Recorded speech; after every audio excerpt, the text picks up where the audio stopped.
Hi there. This is Belmont Author Spotlight, and I'm your host, Anne Marie Mahoney. I am very excited to welcome to our Author Spotlight this time Donna Goolkasian, who has written this really fascinating book, Dose of Donna, Inspiring Lessons from Everyday Life.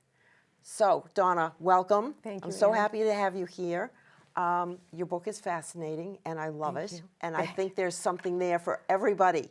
So, let's start right off. How did you get started writing a book like this? Well, back in 2007, my sweetheart Paul unexpectedly passed away, and my creative writing just emerged. And so I started writing what I've coined Dose of Donna, a prescription to ignite the mind, which was a way to inspire and encourage others in my life lessons. So I've been writing for some time now. For some time, Yeah. okay. But Yes. it's come together very nicely in Thank this. you. Now, let's just start so that the audience knows. You've got a format, and I Yes. think the format really works beautifully. I'm just going to open to a random page here. The format is you have a photo, Yes. all of which you took yourself, obviously a title, and then a little vignette, like you say, a little reflection. But at the end, you also have just a little lesson I do. for people to sort of think about or meditate on. Right. I found the book, first of all, so accessible. It's one of those things you can just pick up, Yes. open to a page, and you have something to think about, which is Right. really nice. In the book, it appears that your inspiration seems to be a lot of traveling, but also just your everyday experiences. Tell us a little bit about how you pulled all that together and what your influences were. Sure.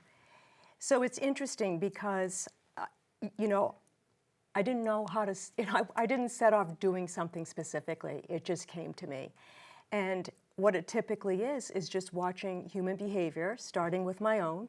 Why did I do the things I did or didn't do or should have done, whatever it is. And from just observation of life and, again, myself and others and situations, ideas would come to me. And I would take a little book such like this and just jot down the thoughts and the ideas that were coming to me. Could this be a life lesson?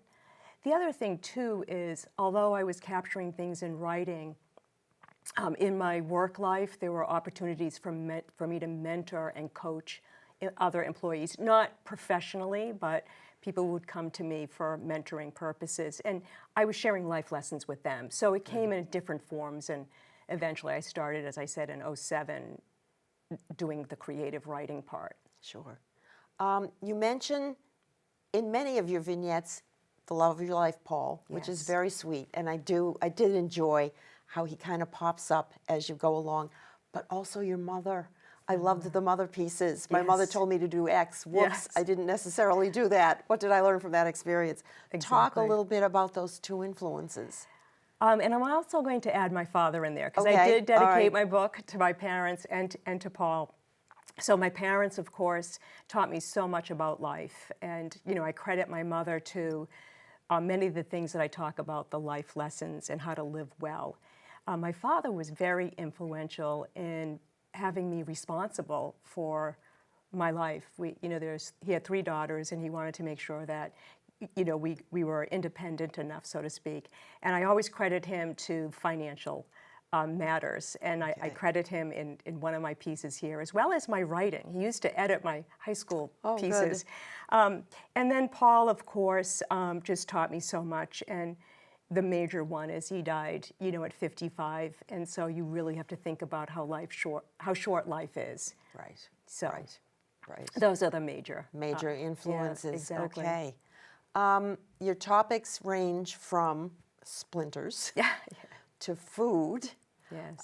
your travel experiences, which we mentioned, Right. and then just the ordinary things in life, like flowers and teddy bears and cemeteries. Right. How do these ideas just kind of reach up and grab you?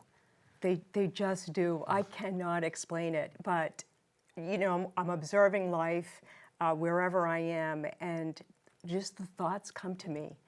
And sometimes I don't know where it's going to take me. As I said, I have little notebooks. I have slips of paper that I have, and then I enter them into the computer. I have a file folder in the computer with I don't know how many drafts, and sometimes the draft is just one word or a sentence or a thought, and I work on them to see if there's something from there. So many never make it, let's just say, into the book, but I do have 100, and they range from I observe something, I sit, I write about it. The shortest I've ever written a life lesson was 1 hour. I do have an editor, and when I send it off to him, it can come back as minor copy edits to, I don't know what you're trying to say here. So it does range. I don't always hit the mark, but sometimes I can't explain it, Anne Marie. It just happens. But that's good. Yeah, That's good. It's a mindset. It is. Yeah. I think it is. It's a being mindset. open Yes. to seeing and hearing, and then being able to reflect Exactly. on that. Exactly. So openness is probably the first lesson here. Exactly. All That's right. it. Okay. So your subtitle is Inspiring Lessons from Everyday Life. I want to talk a little bit about those lessons, and I just pulled out 3 quick Sure. examples so that the audience would know what we're talking about. And in the writing, the lesson tends to be a sentence or a line or 2 at the very end of the little reflection. So asking for help isn't a sign of weakness. It's what smart people do when in need. I loved that. I almost ahead, said go my ahead, favorite, go but I don't ahead. have favorites. I use that one. I state that one so many times. Yes. Yeah. And that applies to everybody Exactly. in almost every situation. It's Exactly. perfect. Another one of my favorites, remember the boomerang always returns. Yes. Yeah. Consequences of behaviors, Absolutely. basically. Absolutely. It's time to forget about the pea and be thankful for the mattress. So this is the princess and the pea. What's Yes. the moral of the story? Yes. I never heard about her, by the way, but when I did learn it, I thought to myself, I am that princess. You know, I can find that little pea deep down layers of mattress. Right. But yeah, she taught me a lot actually too. So Okay. it's a good lesson. All right. What about your photos? I did love your photos. Talk a little bit about, where you took them and then how you pair them with the writing. The interesting thing about the photos are that I didn't take them with a book in my head. Okay. They were. My father and I were into photography. He taught me that as well, and so I'm a very amateur photographer, but I do enjoy it. I've been on travel trips for photography purposes, and so I enjoy that part of it. But I never took a photo and said, "Oh, that could be in a book." Never. But what happened was when I started thinking about pulling together a manuscript, I knew that I needed something interesting in the book, not just the writing. I, at the time, was working with an illustrator, and I thought, oh, maybe I'll hire someone to illustrate something that goes along with the writing. But that didn't work out, and then this book was being thought about in 2022, developed in 2023. But in 2022, a friend of mine who published books herself, and she actually wrote the foreword, Patrice Jenkins, talked about a book. She was like my coach for the book. And I said, Patrice, I'm not really sure what to pair the writings to, but let me just try to figure it out. And then there my photos were. So I just started pairing them. And then at one point, she came to visit me. She lives in New York. She came to visit me, and we sat through all the writings. She reviewed all the photos. We changed some of them out.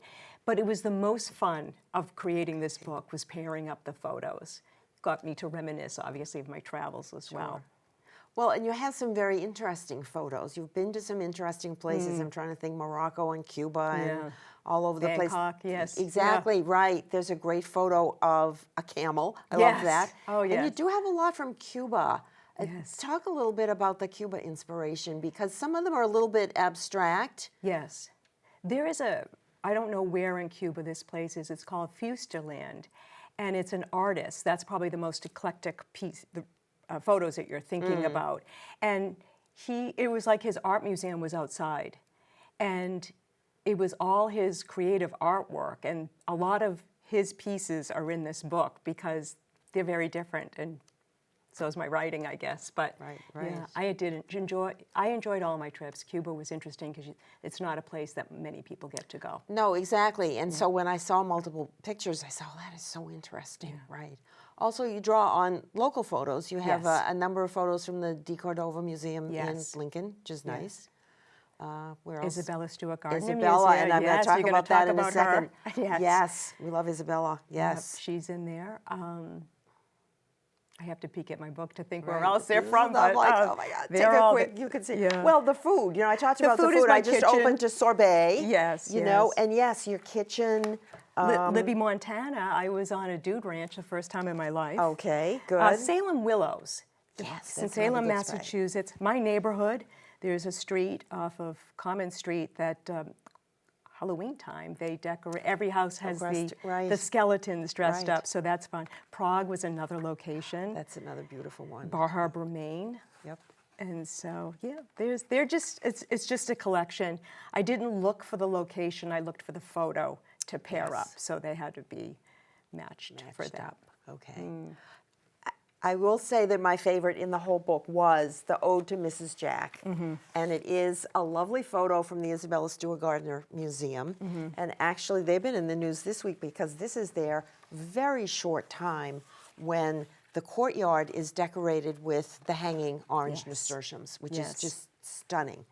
But I loved what you did. It wasn't just, oh, this is a really nice museum, or, oh, look at the little pretty courtyard. And if I can just quote here, Mrs. Jack didn't need to share her artwork, but she did. With her passion on display, she reached out to touch others.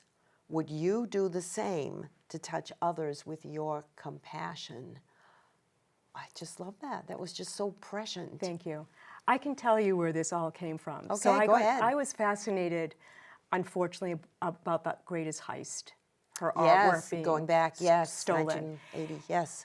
And so, you know, as I watched, I think it was a Netflix special on it, and I just thought about the loss of that artwork, and if she was alive, what would she think, and how would it be?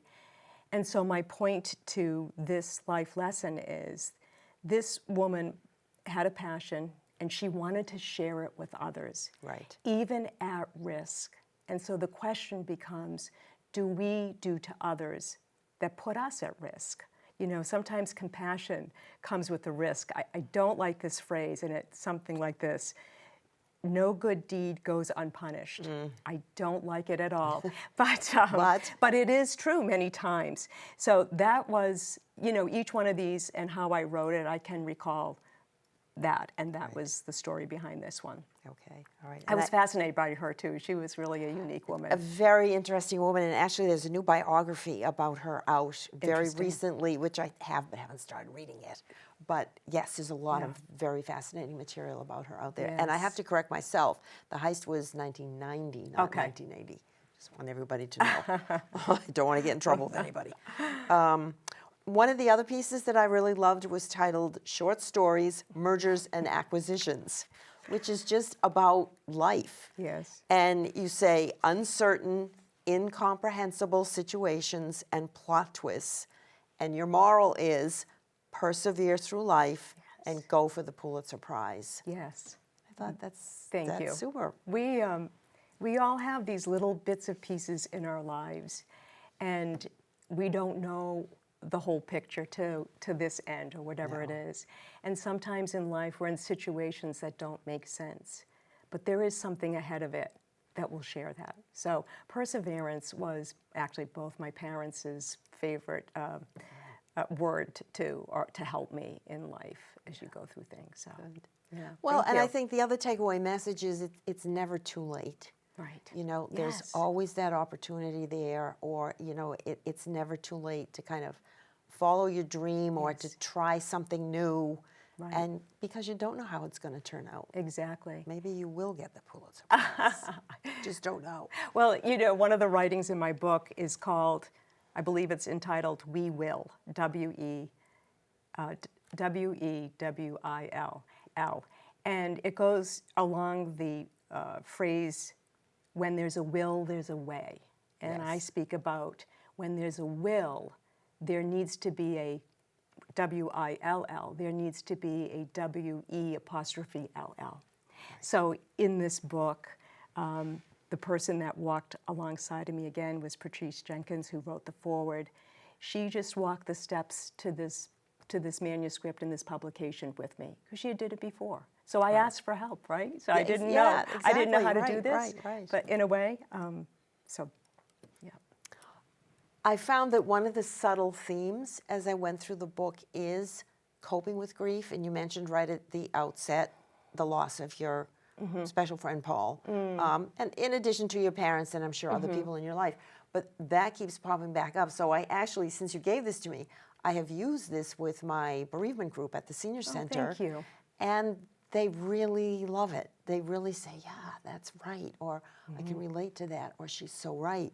And I'll just pull out one of your pieces is called Good Grief. And it is all about what grief does to us, but what it does for us as well. And there is such a thing as good grief. And your kind of lesson at the end is loss is not good, but grieving well is. Yes. And that is such an important lesson It is. for people to understand, especially people who have fresh grief, a fresh loss, and are just beginning to cope with grief.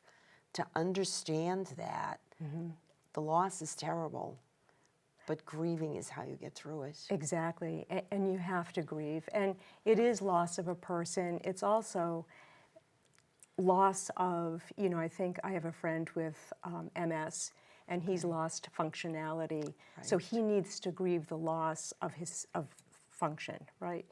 And so grieving is difficult, it's required. And I found, especially when Paul died, that the people who experience that type of grief know it. The ones that don't understand it. So you need to hang out with the ones that know it. Yes. It's hard. It is. It's know. hard. You Yes, know. it's very hard work. Yes. Absolutely, it is. But I think it's good that there's so many really very positive or thoughtful reflections in here that people can pick up and see, well, all right, through this whole book, you've got funny stories, you've got interesting stories, you've got, stories about yourself, and yet through it, they can see, but there's grief too. Yes. And yet she's been able to manage it, and she's been able to offer some insights about it. Yes, for other thank you so people. much. So that's Great. love I that. just love when people can glean from my life lessons. I really do. Or if they know the lessons, but they're just rereading it in a different way or being encouraged by it. That's the purpose of the book, of the and- whole book. So Yes. As you say, life lessons. Yes. And, it's good for us to just stop and understand those lessons. Exactly. So let's flesh out a little more then. What kind of feedback have you been receiving from the book? So it has been tremendously positive, which is Good. wonderful. I have had a number of book readings in local places here in Belmont, as well as Watertown. Zia Clothing Outlet hosted me for a book reading. I had a group of people come and hear. Bakehouse in Cushing Square as well had a book reading, and that was fun. Conley's in Watertown did as well. Of course, I have, as the book is available online at Amazon and Barnes & Noble and Westbow Press, I've received 5 stars from good. folks, which is really helpful, and I appreciate that.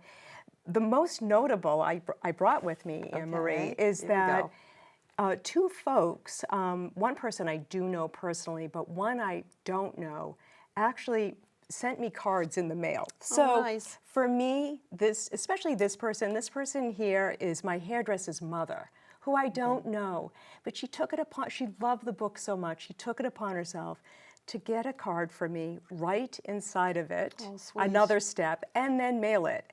And the feedback from her is filled with lots of truth and laughter. I just loved it, a fantastic read, amazing. And every time I go to the hairdressers, she's telling me about her. Her mother continues on this. And the other sweet card is from a woman who's been reading my work since I started writing. And she's an older woman, and she said, please keep up your words of wisdom coming. You have talent. So these are very special. People go out Nice. to get a card and take the time to write and mail it is a big, big thing. So, All right, good.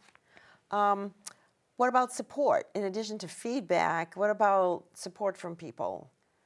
Yes. Like who do you have around you that encourages you? Oh, And yes. you mentioned editing and reading and friends. Yes. You know, maybe let's talk a little bit about how you get from the little notebook with the Yeah. Oh, jotted down ideas to an actually published book. It's not a straight line. No, it's not a straight line. The writing itself is me writing it. I do have a kind friend who I run things by before it goes to the editor. I'm like, do you like this? You know, so I keep a very tight circle because if I go out too broad, there's so many opinions. So I keep it tight. So it's me writing and then a good friend reading it, saying yes, no, whatever.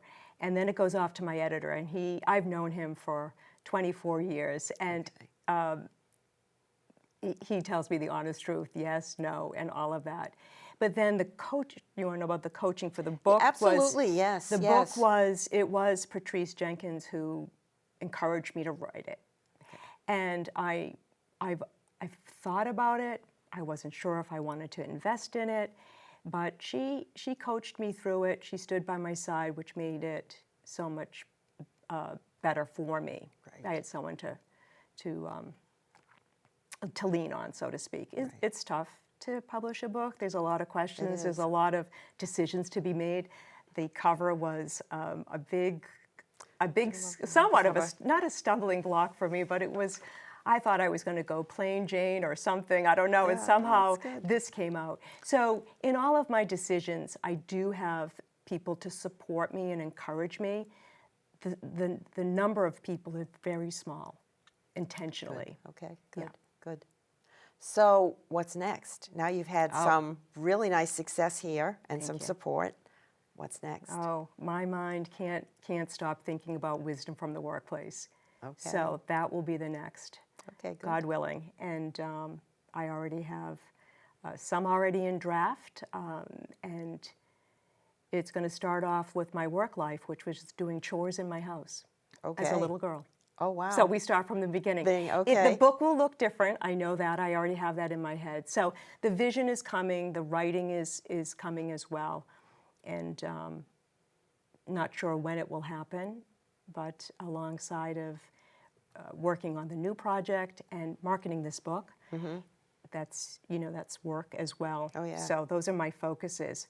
I will say that the shop owners at Cushing Square here in Belmont have been so helpful. Good. I mentioned Zia Clothing Outlet, Curate, Paradise Flowers, Christina Paradise Flowers. She's great. She's so sweet. And of course, Michael at Bakehouse. So I'm grateful for that circle as well to encourage and support me from that perspective. Okay, very good. So how can the people who are seeing this interview, how can they get their own copy? Oh, they can visit my website, doseofdonna.com, and it will give you links to Amazon, Barnes & Noble, and Westbow Press. Okay. All right. And Westbow Press is your publisher? Exactly. All right. Yes. Very good. So they're available there. They can go visit these shops in Cushing Square, Square, too. yes, that would help. And That would those be are great. signed. And those are signed. And I am open to doing book readings and things of that nature. Sure. Okay, And good. those have been really fun. And the way I model it is I have a little bag with strips of paper that represent titles to each of these life lessons.